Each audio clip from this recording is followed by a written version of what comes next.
السلام علیکم ورحمۃ اللہ وبرکاتہ۔ علم میراث کورس میں آپ سب کا خیر مقدم ہے۔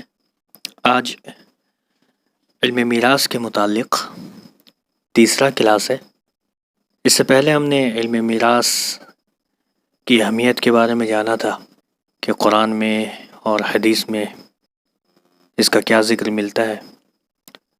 اس کے بعد ہم نے ورثاء کی قسموں کے بارے میں پڑھا تھا کہ ورثاء کتنے قسم کے ہوتے ہیں، جس میں ہم نے بتایا تھا کہ اصحاب الفرائض ہوتے ہیں، عصبہ ہوتے ہیں، ذوی الارحام ہوتے ہیں، اور ان کی تشریح بھی کی تھی کہ اصحاب الفرائض کون ہے، عصبہ کون ہے، ذوی الارحام کون ہے، اور ساتھ ہی ساتھ ہم نے بتایا تھا وارث کسے کہتے ہیں، موروث کسے کہتے ہیں، مورث کسے کہتے ہیں۔ آج کی اس ویڈیو میں ہم جانیں گے کہ مردوں میں سے کون کون رشتہ دار وارث بن سکتے ہیں اور عورتوں میں سے کون کون سے رشتہ دار وارث بن سکتے ہیں، اور اسی کے ساتھ ساتھ ہم یہ بھی جانیں گے کہ وراثت تقسیم کرنے سے پہلے کون سے حقوق ہیں جن کو ادا کر دینا نہایت ضروری ہے۔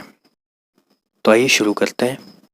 سب سے پہلے ہم کچھ وارثین کے متعلق بات کرتے ہیں۔ وارثین کی ایک فہرست آپ کے سامنے میں پیش کر رہا ہوں، جس کو جاننا نہایت ضروری ہے، اور اسی کے اکارڈنگ ہم آگے چل کر جو میراث ہوگی اس کو ہم تقسیم کریں گے۔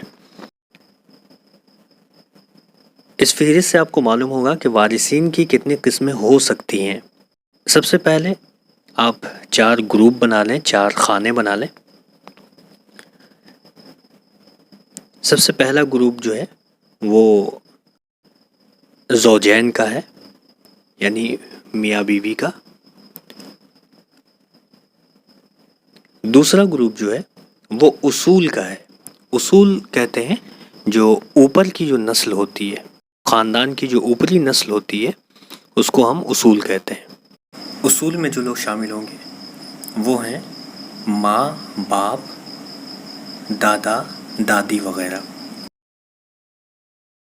تیسرا خانہ جو ہے اس میں ہم لکھیں گے فروع۔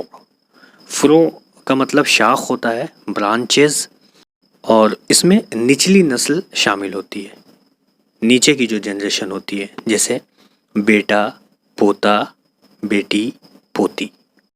تیسرا خانہ ہے حواشی کا، وہ رشتہ دار جن کی شاخ الگ ہے یا جن سے الگ شاخ چلے گی۔ حواشی جیسے بھائی، بہن، بھتیجے، بھانجے، چچا، چچا زاد بھائی وغیرہ، ان سے ایک الگ نسل چلتی ہے۔ سورہ نساء میں آیت نمبر 7 میں مما ترک الوالدان والاقربون، اس آیت سے یہ بات معلوم ہوتی ہے کہ میراث کی تقسیم ضرورت کے معیار سے نہیں بلکہ قرابت کے معیار سے ہوتی ہے۔ یعنی اگر کوئی شخص انتقال کر جائے تو ان کے بچے بھی ہیں اور ان کے بھائی بھی ہیں، ان کا بھائی کھڑا ہو کر یہ دعویٰ نہیں کر سکتا ہے کہ ہم ان کی ملکیت میں ہم حقدار ہوں گے اس لیے کہ مجھے ضرورت ہے، میں تنگ دست ہوں، مجھے ضرورت ہے، نہیں، بلکہ وہاں پر رشتہ دیکھا جائے گا۔ اب چونکہ مرنے والے کے والدین زندہ ہے یا مرنے والے کے بچے زندہ ہیں تو میراث جو ہے ان میں تقسیم ہوگی، بھائی بہنوں میں یعنی حواشی میں وہ چیز نہیں تقسیم ہوگی۔ لہٰذا یہ ضروری نہیں کہ رشتہ داروں میں جو زیادہ ضرورت مند اور حاجت مند اور نیڈی پرسن ہو اس کو میراث کا زیادہ مستحق سمجھا جائے گا، بلکہ میت کے ساتھ رشتے میں جو زیادہ قریب ہوگا وہ اس میراث کا زیادہ مستحق ہوگا۔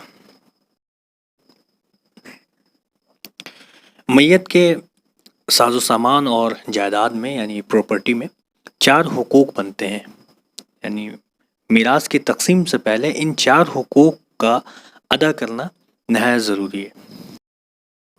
سب سے پہلا حق ہے کہ میت کے مال اور جائیداد میں سے سب سے پہلے ان کے کفن اور دفن کا انتظام کیا جائے گا. یعنی میت کی جو پراپرٹی ہے اسی پراپرٹی سے ان کے کفن اور دفن کا انتظام کیا جائے گا. دوسرا، اگر میت کے اوپر کوئی قرض ہے تو اس قرض کو ادا کیا جائے گا. یعنی اگر میت نے کسی سے قرض لیا ہو تو میت کی پراپرٹی میں سے ہی اس قرض کی ادائیگی کی جائے گی. اگر میت کے اوپر زکوٰۃ فرض ہونے کے باوجود اس نے جو ہے اس کی زکوٰۃ ادا نہ کی ہو تو اس میں سے اس کی زکوٰۃ کو بھی ادا کیا جائے گا. یعنی اس کے پاس اتنا مال تھا کہ اس کے اوپر زکوٰۃ فرض ہو رہی تھی تو زکوٰۃ اس مال کا نکالا جائے گا. اسی طرح اگر بیوی کا مہر باقی ہو تو مہر اس پیسے سے ادا کی جائے گی. اور اگر حج فرض ہو گیا تھا تو اس کے پیسے سے کسی سے حج بدل کرانا پڑے گا. یعنی یہ سارے زکوٰۃ ہے، حج ہے، بیوی کا مہر ہے، یہ سارے جو ہے قرض میں ہی شامل ہو جائیں گے. تو سب سے پہلی چیز میت کے مال و جائیداد میں سے کفن دفن کا انتظام کیا جائے گا. دوسرا کہ میت کے ذمے جو قرض ہے اس قرض کو ادا کیا جائے گا، اور قرض میں زکوٰۃ بھی شامل ہے، بیوی کا مہر بھی شامل ہے. اور تیسرا جو ہے اگر حج فرض ہے تو حج کی ادائیگی بھی ضروری ہے، اس کے بدل میں کوئی حج کرے گا. تیسرا جو حق ہے وہ یہ کہ اگر اس نے کسی کو وصیت کی ہو کہ ہاں میرے مال میں سے یا میری پراپرٹی میں سے اتنا حصہ جو ہے کسی کو دینا ہے تو اس کو اتنا حصہ دیا جائے گا، لیکن بشرطے کہ وہ وصیت جو ہے 1/3 سے زیادہ نہ ہو. 1/3 سے زیادہ نہ ہو. اگر مرنے والا یہ کہہ کر مر جائے کہ میری آدھی پراپرٹی فلاں کو دے دینا تو اسلامی نقطہ نظر سے صرف 1/3 پراپرٹی کا حصہ ہی اسے دیا جائے گا، آدھی پراپرٹی اس کو نہیں دی جائے گی.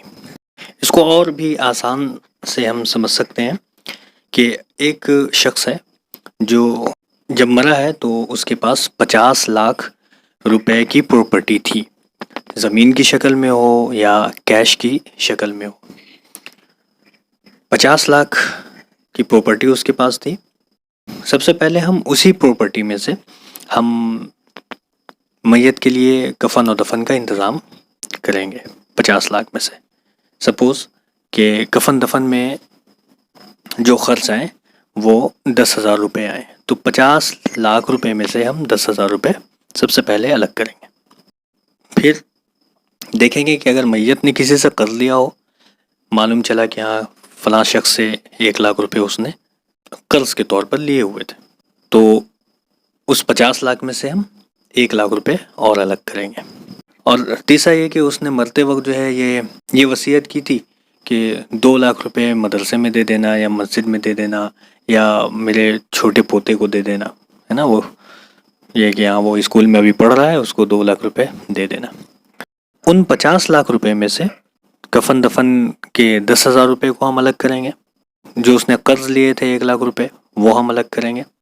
پھر جو وصیت کی تھی اس نے اپنے پوتے کے متعلق کہ 2 لاکھ اس کو دے دینا، تو وہ ہم 2 لاکھ الگ کر لیں گے. تو اس طرح 3,10,000 روپے الگ ہم کر لیں گے.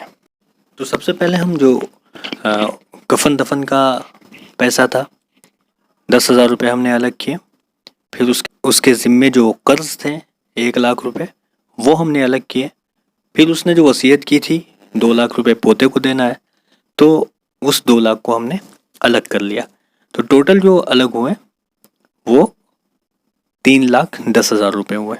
ٹھیک ہے، جب 50 لاکھ میں سے 3,10,000 روپے الگ ہو گئے تو اب جو اس کی پراپرٹی بچی ہے وہ 46,90,000 کی بچی ہے. 46,90,000 کی پراپرٹی بچی ہے. تو اب جو میراث کی تقسیم ہوگی وہ باقی بچے مال میں ہوگی، یعنی 46,90,000 روپے میں میراث کی تقسیم ہوگی. تو امید کرتے ہیں آج کی یہ ویڈیو پسند آئی ہوگی، آج کا لیسن آسان بھی لگا ہوگا. سے آپ سے درخواست کرتے ہیں کہ آپ اپنے جاننے والوں تک اس ویڈیو کو پہنچائیں تاکہ ایک نیا علم ان کو سیکھنے کا موقع مل سکے. اور اگر آپ ہمارے چینل پر نئے ہیں تو آپ ہمارے چینل کو ضرور سبسکرائب کریں تاکہ اس طرح کی فائدہ مند ویڈیو آپ تک ہمیشہ پہنچتی رہے. السلام علیکم ورحمۃ اللہ.